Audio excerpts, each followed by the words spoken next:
Hello. Our evidence-based practice presentation is on kangaroo care. The question we are looking to answer is, for premature neonates lacking parental support, will the use of volunteer-provided kangaroo care improve neonates' health outcomes in the neonatal intensive care unit compared to neonates not receiving kangaroo care?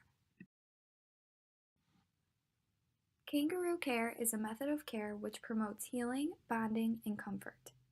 Kangaroo care is used for infants, especially those who are premature. The method requires the premature infant to be held skin to skin with their mother for several hours per day. Kangaroo care has benefits upon the growth and development of premature infants. The problem is that not all premature infants who remain within the NICU have parents present to give kangaroo care to their infants. The purpose of our study is to explore means of promoting kangaroo care to premature infants who do not have parents present to give kangaroo care to. Our research question is, for premature neonates lacking parental support, will the use of volunteer-provided kangaroo care improve neonates' health outcomes in the neonatal intensive care unit compared to neonates not receiving kangaroo care? Evidence-based practice proves that kangaroo care is beneficial for all infants, especially premature infants. Therefore, all infants should be given the opportunity to receive kangaroo care to assist their growth and development. However, not all infants have a support system. Means for providing kangaroo care to premature infants who do not have parents that visit should be explored because those infants will greatly benefit from kangaroo care just as much as infants who have parents present to provide kangaroo care. Current practice methodologies regarding kangaroo care is that mothers will provide kangaroo care to their premature infants, if the infant's mother is present, within the NICU following birth throughout hospitalization to enhance the infant's growth and development and help the premature infant to thrive. Kangaroo care could be given almost continuously and immediately following birth. Evidence-based practice suggests that kangaroo care could be provided by individuals other than the infant's mother, such as the infant's father or grandparents. Further evidence-based practice is needed to examine means of providing kangaroo care to infants who have no individuals that visit. It is currently standard practice to allow parents to provide kangaroo care to their newborns, including stable preterm infants in the NICU. Nurses encourage parents to bond with their babies and take part in kangaroo care. They teach them the benefits of care and how to provide care in a safe manner. Preterm infants remain on all monitors so their vital signs can be monitored. This includes oxygen saturation, respiratory rate, and heart rate. Nurses must continue to have access to their patients in order to complete thorough assessments. The change we are proposing is to implement a team of trained volunteers to provide kangaroo care to preterm infants who do not have available parents as a cost-effective way to decrease NICU stay time. Indicators to measure the success of this initiative will be determined by whether or not the babies sustain or improve their oxygen saturations, if they have improved thermoregulation, improved ability to tolerate feeds, for example, if they gain weight or have fewer episodes of emesis, by a questionnaire given to volunteers to determine their satisfaction, a questionnaire given to nurses to determine whether or not they feel the initiative is beneficial, and shorter NICU stay times will be determined by average stay of similar diagnoses. A current evidence-based practice study regarding kangaroo care is titled Neonatal Nurses' Beliefs About Almost Continuous Parent-Infant Skin-to-Skin Contact in Neonatal Intensive Care. The method of this study is qualitative. The problem that is being studied is that a minimal amount of hospital units practice kangaroo care or almost continuous skin-to-skin contact. The purpose of this study is to explore and describe nurses' beliefs and perceptions regarding almost continuous skin-to-skin contact for premature infants. This study is relevant to nursing because kangaroo care has become standard care in treating premature infants and presents infant benefits. It is important to recognize nurses' beliefs and perceptions regarding skin-to-skin contact because the views of staff could impact the beliefs and understanding that parents have regarding kangaroo care. This study's findings reveal that nurses fear a loss of control due to limited access to the premature infants to provide interventions and recognize a change in medical conditions. Findings also show that almost continuous kangaroo care may leave mothers feeling trapped.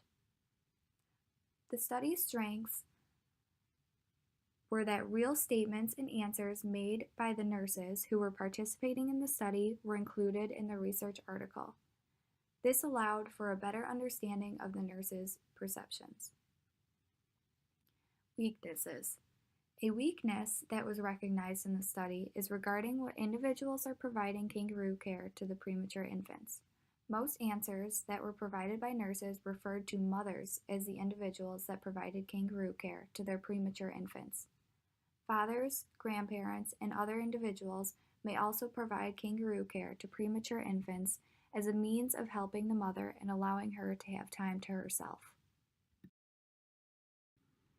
A second current evidence-based practice study regarding kangaroo care is titled Skin-to-Skin Contact After Elective Cesarean Section, Investigating the Effect on Breastfeeding Rates. The method is a quantitative research method. The problem that is being studied is breastfeeding rates are low because mothers who have cesarean births are often unsuccessful with breastfeeding.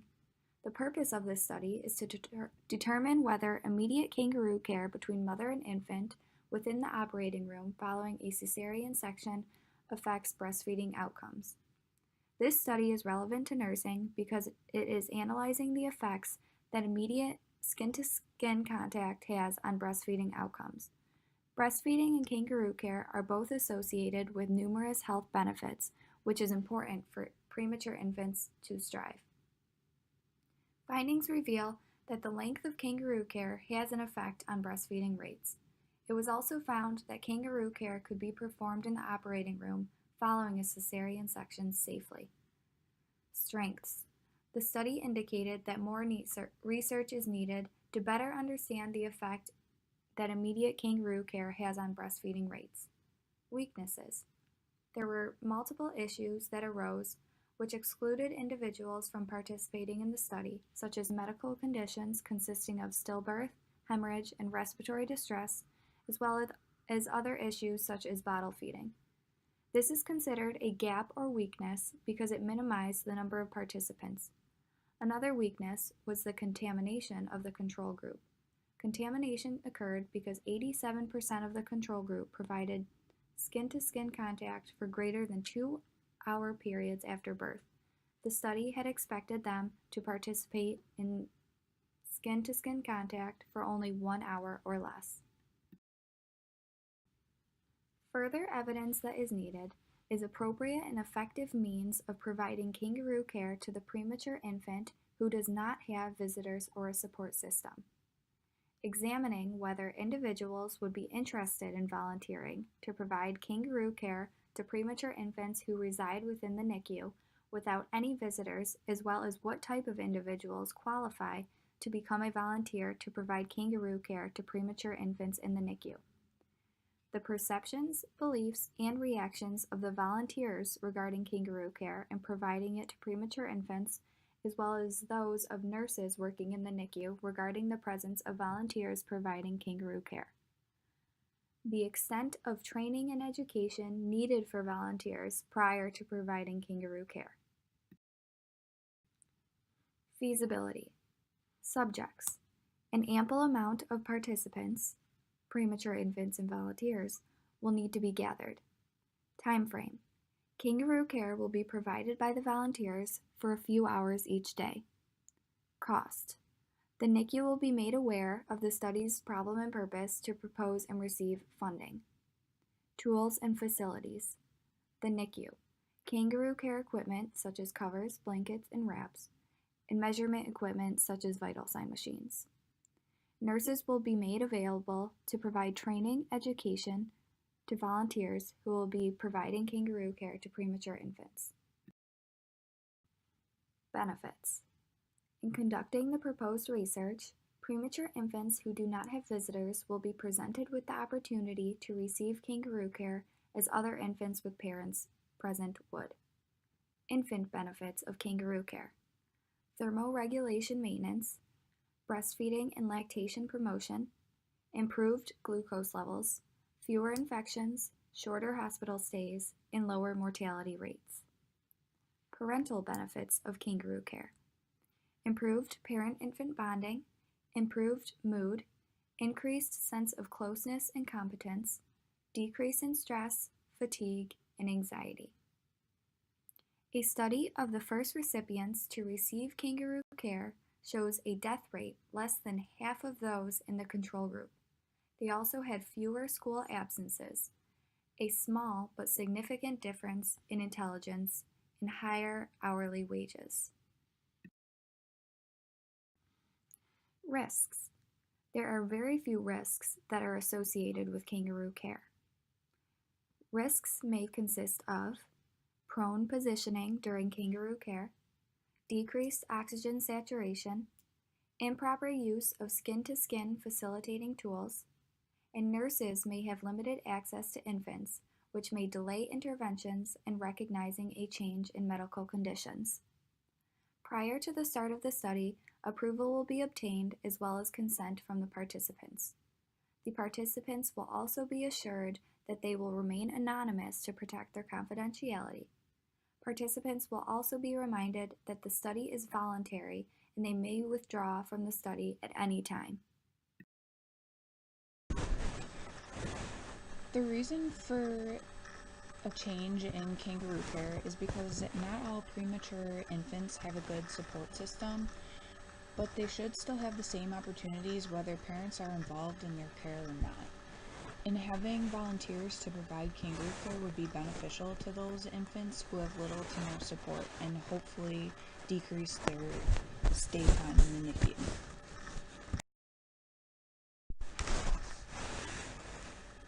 Resources that will be needed are volunteers to provide the kangaroo care, a cloth or blanket to cover the infant, and educators for training the volunteers, and also a space for these trainings to be taken place. For the implementation process, volunteers will be trained in proper kangaroo care by the educators and staff, and premature infants in the NICU will be held by volunteers for an hour at a time and monitored frequently to ensure safety.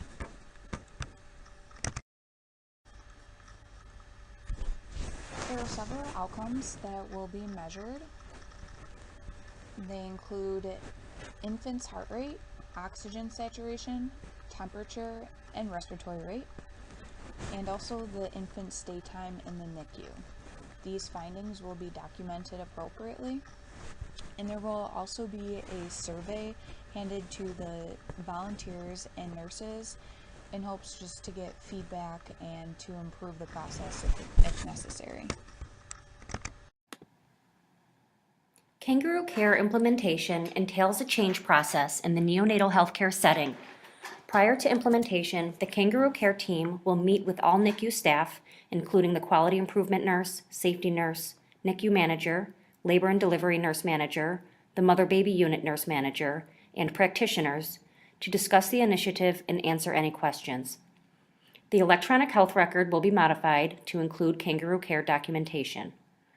Educational resources such as in-services, videos, articles, pamphlets, continuing education courses, and mentoring will be available to staff, practitioners, and families prior to implementation. The Kangaroo care team will recruit enough volunteers to have almost continuous kangaroo care for premature neonates lacking parental support. All NICU staff and volunteers will receive comprehensive training in the evidence-based practice of kangaroo care. NICU staff includes registered nurses, licensed practical nurses, nurses' aides, nurse practitioners, and pediatricians. The United States Institute of Kangaroo Care has developed tailored training seminars that will educate staff on the benefits of kangaroo care, infant placement, ongoing care of the infant, and assessments. Demonstrations on infant placement and transfer techniques will validate understanding of the methods. The Kangaroo Care team will attend a Kangaroo Care certification course to gain advanced knowledge and clinical skills in the method. Upon completion of the program, attendees will receive certification in kangaroo mother care. Eligibility criteria includes preterm neonates between 32 and 36 weeks gestation, stable neonates with no deterioration of condition within 24 hours before kangaroo care, and neonates lacking parental support. Contraindications of kangaroo care include thoracostomy tubes, intracardiac lines, arterial lines, weaning from a ventilator, apneas and bradycardias that require stimulation, and any infant who has had an acute or sudden deterioration in condition within the past 24 hours. In addition, volunteers with rashes, open skin lesions, fever, and active illnesses will abstain from kangaroo care.